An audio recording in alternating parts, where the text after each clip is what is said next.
Hi, Matt, the etrailer. Today we'll be talking about the Malone AirFlow2 roof rack on our 2018 GMC Terrain. Now, this can be a great option if you're looking for something that's going to be more on the entry-level side of things, and it's going to be just really easy to work with. So let's take a closer look at it. Now, we have a lot of different options here at etrailer for roof racks, but it is important that you find the right one for you because a lot of them are going to be custom fit, and it will depend on your roof type. Now, the one we have today is designed for raised rails, so what I would recommend doing is putting in your vehicle's information into our fit guide to find the right one for you. Now, again, this is going to have raised rail on it, so the way you can tell if you have that is you can come over here, wrap your hands around the rails here, you got it.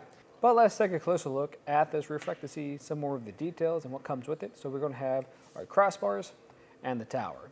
With this crossbar, this is going to have a unique design where this cap just flips down, super easy to use, and if you can put your T-channel accessories up here.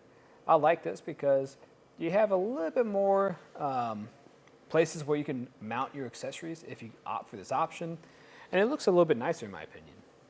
But if you don't have any T-channel accessories, you'll still have other accessories that can mount or clamp onto it just fine, because we're going to have plenty of overhang.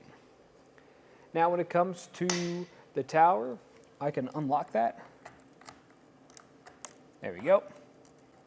And there's that included tool I was talking about. All you gotta do is to actually tighten it. Just turn it like that. There you go, it's that simple. So that's something I do appreciate, is just a simple design of it.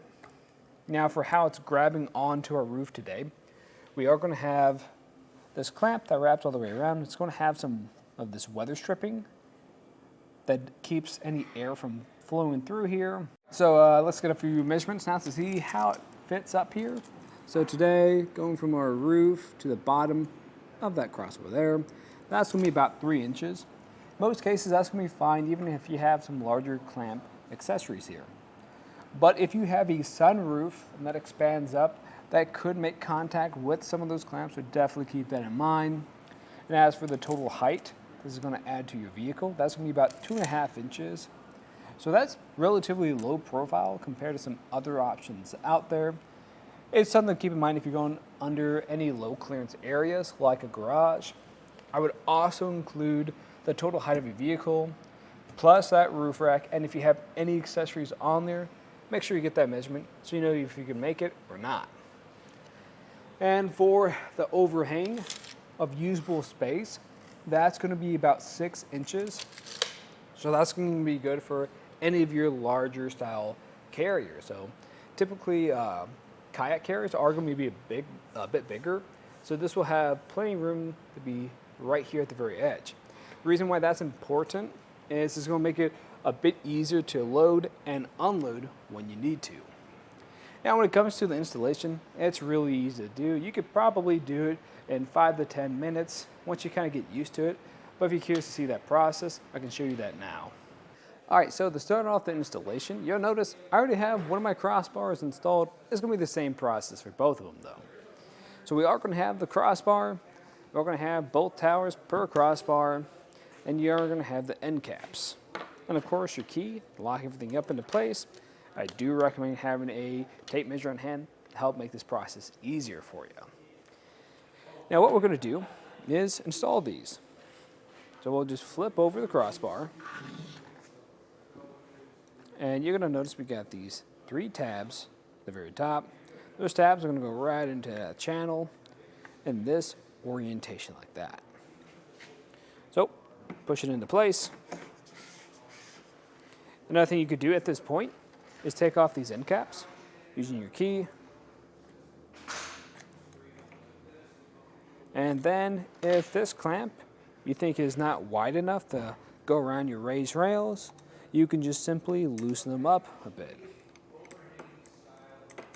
All right, and then you can do that on the other side if you plan on putting on your end caps now. If you don't, I'd recommend just putting one on now. All right, so I'm gonna put my crossbar up there. I'm doing the technique where I only have one of them on at the moment. So we'll just put it on in this orientation, thicker side facing forward, thinner side facing behind us.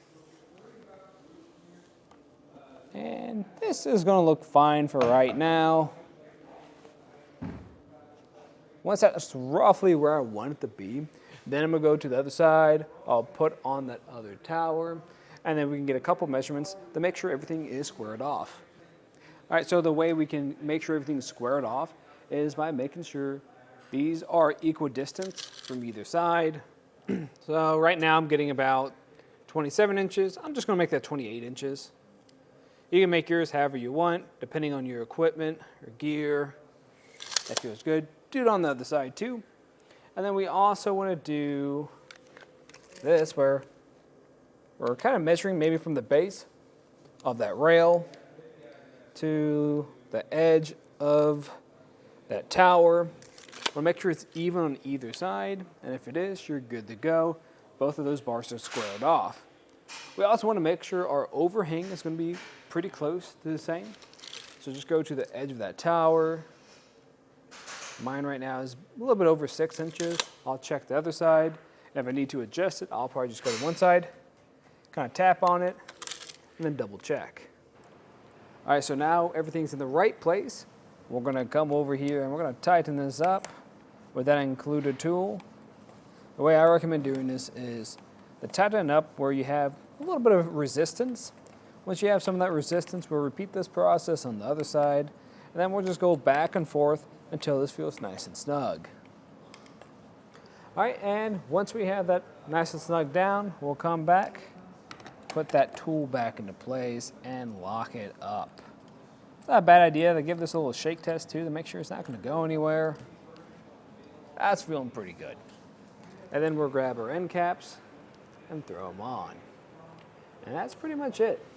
Now, if you guys have any other questions, let us know here at eTrailer. And again, I'm Matt, and thanks for watching.